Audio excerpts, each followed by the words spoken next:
Move along, old-timer. This isn't a shelter. You've been sitting here too long. People are complaining, saying you're making them uncomfortable. The voice, sharp as broken glass and laced with the casual arrogance of youth, sliced through the growing pre-game murmur of the stadium.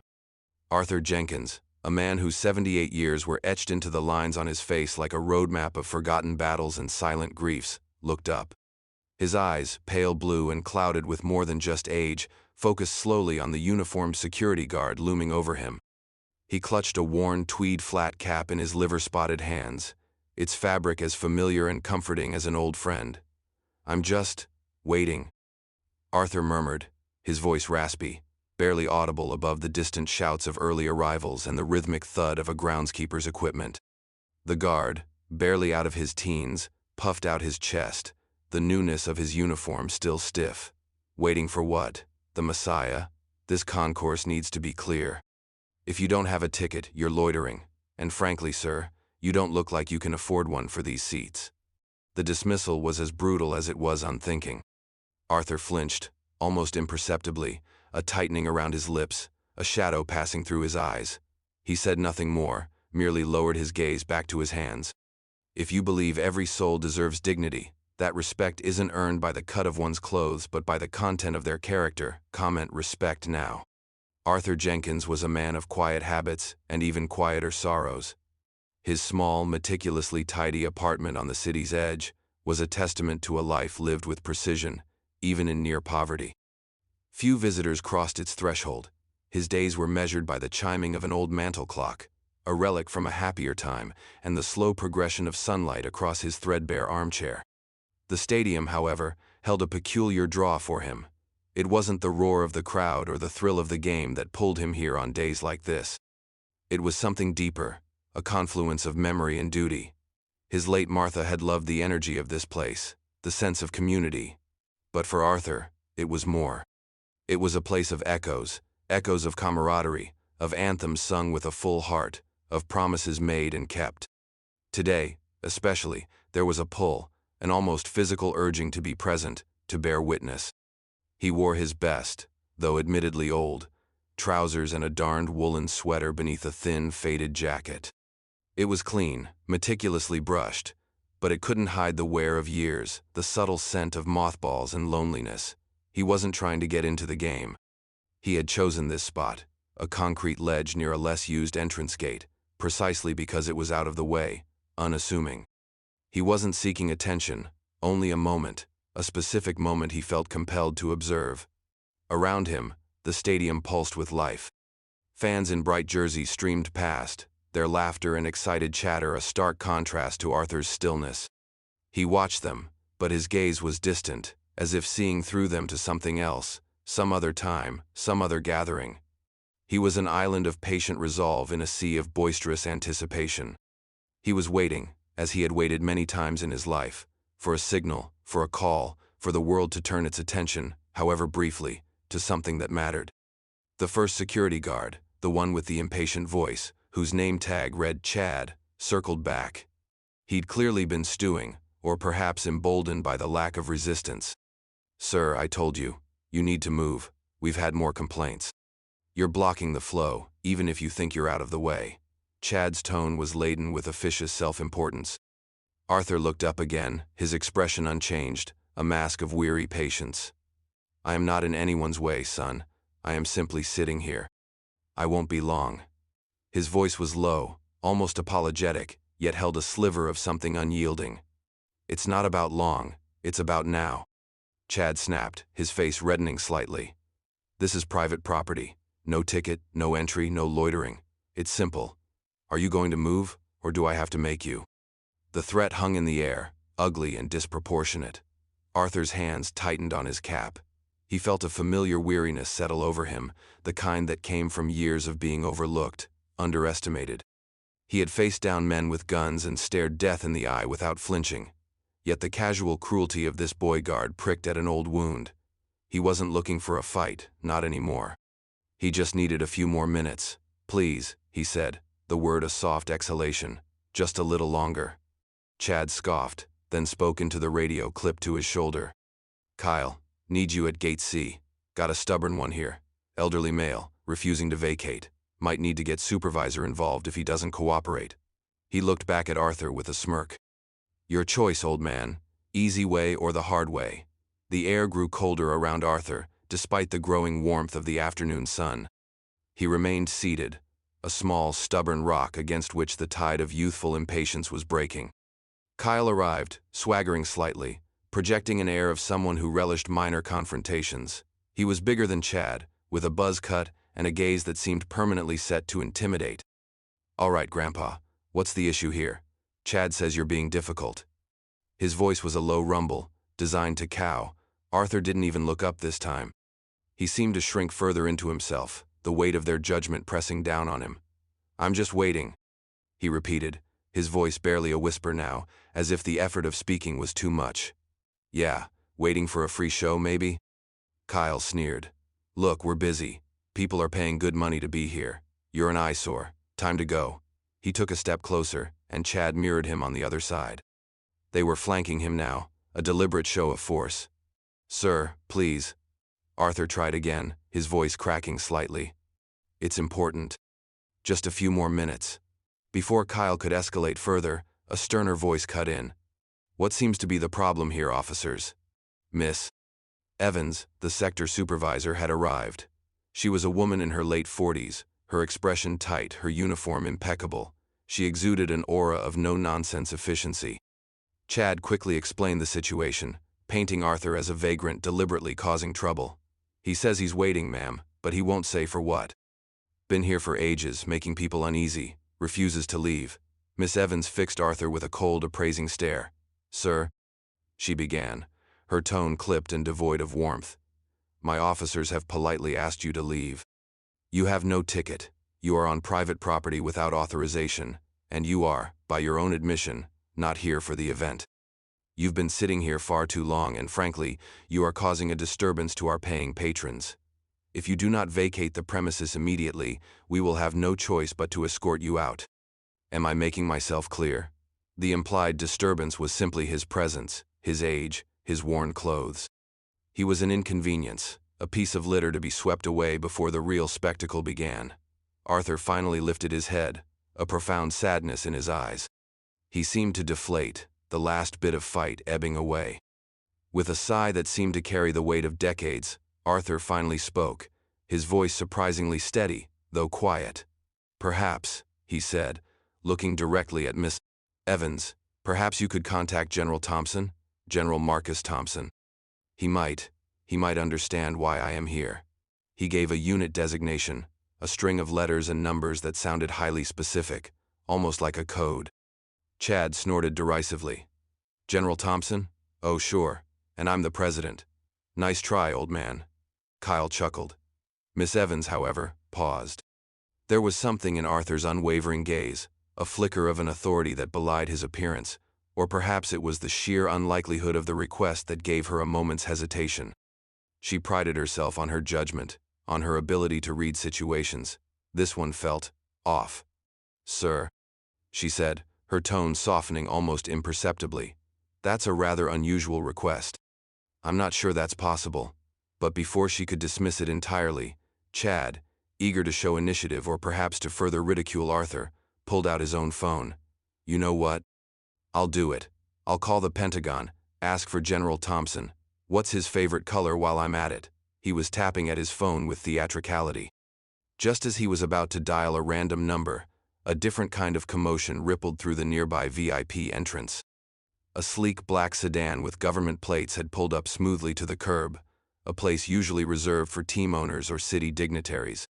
The passenger door opened, and a man in a crisp olive-green Class A Army uniform emerged. Stars glittered on his shoulders. His bearing was ramrod straight, his expression serious.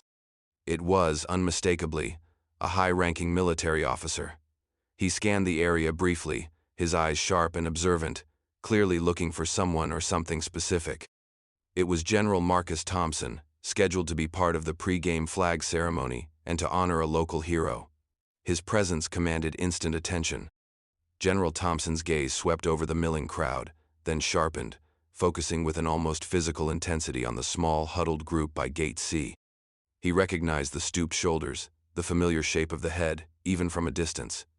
His expression, initially stern and official, transformed in an instant. Surprise, then a dawning recognition, softened his features. He changed direction, striding with purpose towards Arthur and the security team. Miss Evans, Chad, and Kyle stiffened, suddenly aware of the approaching authority figure, far eclipsing their own. They didn't yet connect him to Arthur's strange request. Arthur? General Thompson's voice was deep, resonant, and filled with an astonished warmth that cut through the tension like a searchlight. Sergeant Major Jenkins, is that really you? He reached Arthur, placing a firm, respectful hand on the old man's shoulder. Arthur looked up, a slow, hesitant smile finally touching his lips, a glimmer of light returning to his tired eyes. General Thompson, sir. It's been a long time. The general's smile broadened, then his eyes flicked to the three security personnel, taking in their uniforms, their postures.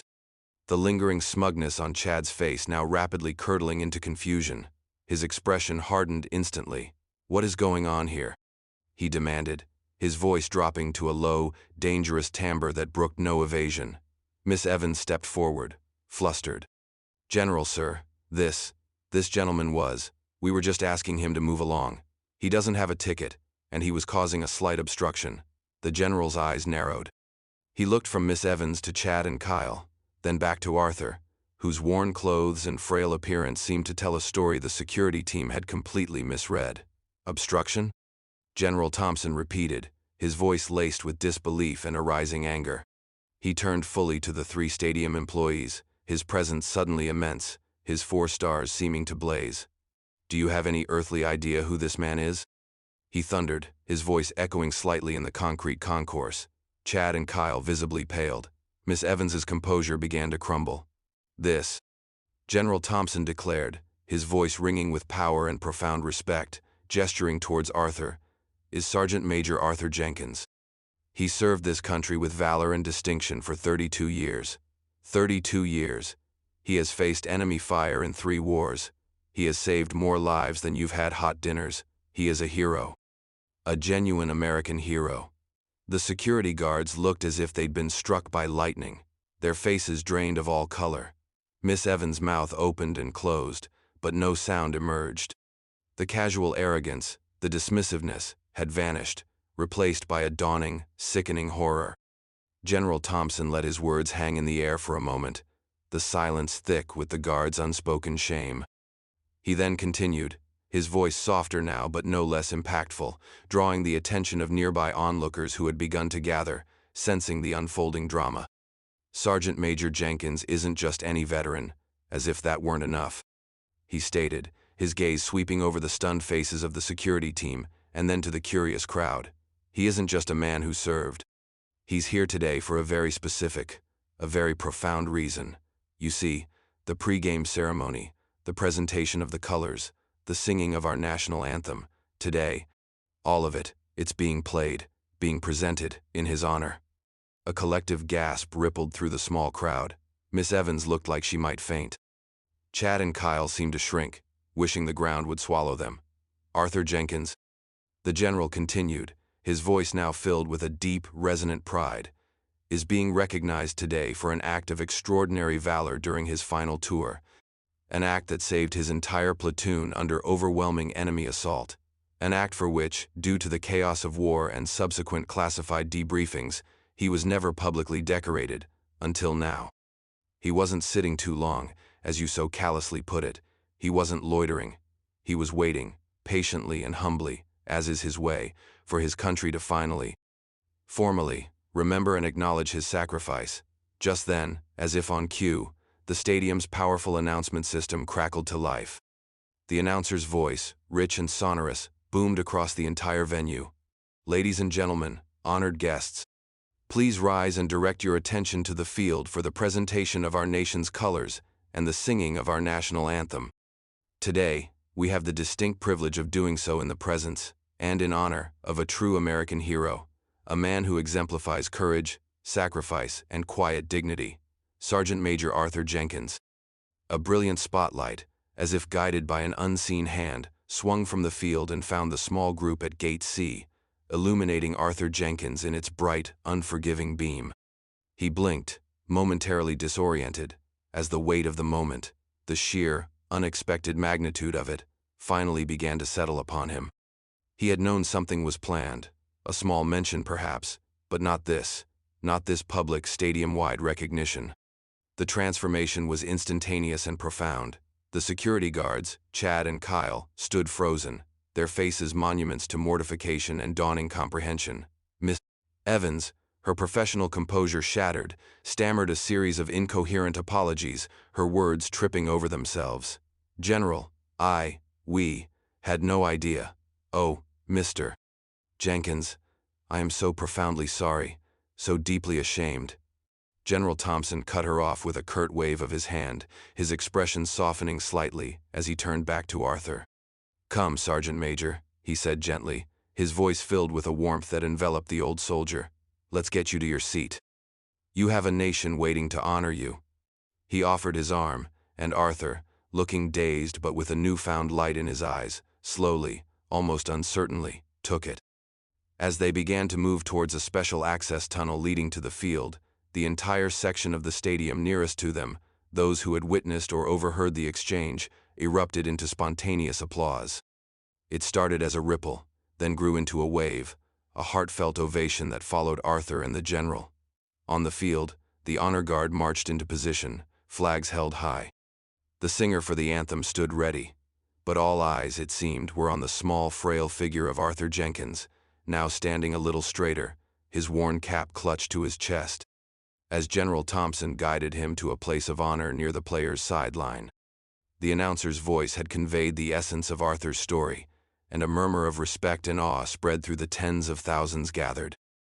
When the first notes of the Star-Spangled Banner rang out, a powerful, unifying sound, the roar of the crowd subsided into a reverent silence. As the music swelled, many eyes in the stadium were not on the flag, but on Arthur. Tears streamed down the faces of some, veterans perhaps, or those simply moved by the raw emotion of the moment. Arthur himself stood ramrod straight, a posture not seen in years, his gaze fixed on the flag, a single tear tracing a path down his weathered cheek, carving a new line through the old. When the anthem concluded, the silence held for a beat, then the stadium exploded in a deafening roar, a torrent of applause and cheers that was not just for the song or the flag or the upcoming game, but for him. For Sergeant Major Arthur Jenkins, the forgotten hero now remembered. The general's words during the reveal, and the announcer's subsequent tribute, had painted a vivid picture of Arthur's past, sketching the outlines of a life dedicated to service, marked by quiet heroism and immense sacrifice. They spoke of a young man who enlisted straight out of high school, driven by a sense of duty that burned brighter than any personal ambition. They touched upon his tours in distant, hostile lands, the comrades lost, the battles fought not for glory but for survival, for the man beside him. The specific act of valor, which had remained buried in classified reports for decades, involved Arthur, then a platoon sergeant, holding a critical position against overwhelming odds, allowing his pinned-down men to withdraw to safety. He had been wounded, left for dead, but had somehow endured, carrying the memory of that day and the faces of those who didn't make it in the quiet recesses of his heart. His life after service had been modest, unassuming. He never spoke of his exploits, never sought recognition. He had loved his Martha, cared for her through her final illness, and then continued his solitary existence, his heroism hidden beneath a veneer of age and apparent ordinariness. Back at Gate C, Miss Evans stood ashen-faced, watching Arthur on the giant stadium screen. Chad and Kyle were being addressed in stern, low tones by another, higher-ranking stadium security official who had been alerted by the general's staff. The lesson was harsh but necessary. Miss Evans, to her credit, was already mentally drafting a new training protocol for her staff, one that would emphasize respect, empathy, and the crucial understanding that appearances are often deceiving. Many of the fans who had earlier cast curious or even disdainful glances at Arthur now looked on with expressions of deep remorse and newfound admiration. They had been witnesses not just to a football game's prelude, but to a profound act of delayed justice and communal recognition. The air itself seemed charged with a renewed sense of patriotism, a deeper understanding of the sacrifices that underpin their freedoms. The game eventually began, the cheers for touchdowns and tackles echoing through the vast arena, but for many, the true highlight had already occurred. Arthur Jenkins, seated beside General Thompson in a comfortable VIP box, watched the contest with a quiet smile. The general pointed out plays, shared anecdotes, treating Arthur not as a relic, but as an honored equal, a brother in arms. The weight that Arthur had carried for so long, the feeling of being unseen, forgotten, seemed to have lifted, replaced by a warmth that spread through his old bones. The disrespect he had endured hours earlier now seemed a distant, insignificant blip, already overshadowed by the outpouring of respect and gratitude. The true victory of the day wasn't on the scoreboard. It was in the restoration of one man's dignity, and in the collective awakening of a community. The incident served as a stark reminder. Heroes walk among us every day, often in the humblest of guises. Their value is not measured by their current station or the quality of their attire, but by the depth of their character, the significance of their past sacrifices, and the enduring strength of their spirit. Respect is not a privilege to be selectively granted, but a fundamental right deserved by all, especially those who have given so much. As the sun began to set, casting long shadows across the field, Arthur Jenkins felt a sense of peace he hadn't experienced in years. Later, as he was quietly leaving the stadium, not through the VIP exit but through a regular gate, wanting no further fuss, Chad and Kyle approached him. Their youthful arrogance was gone, replaced by a genuine, painful humility. "Mr. Jenkins, Sergeant Major, sir," Chad began, his voice barely above a whisper, his eyes downcast. We are so incredibly sorry. There's no excuse for how we treated you. We were wrong, terribly wrong." Kyle nodded, his face flushed with shame. We hope you can forgive us, sir." Arthur looked at the two young men, their contrition palpable. He saw not malice, but ignorance, the unthinking callousness of youth. He offered a small, tired smile. "It's all right, sons," he said, his voice gentle. "Lesson learned, I hope. Just remember to look a little deeper next time. Everyone has a story." He nodded once, then turned and walked slowly towards the bus stop, a solitary figure once more, but no longer quite so alone, leaving behind him a stadium and a few chastened hearts, forever changed. This story is a powerful reminder that true honor often resides where we least expect it. Subscribe to this channel for more narratives that uplift, challenge, and inspire. If this story touched your heart and reminded you of the quiet courage that surrounds us, type honor in the comments below.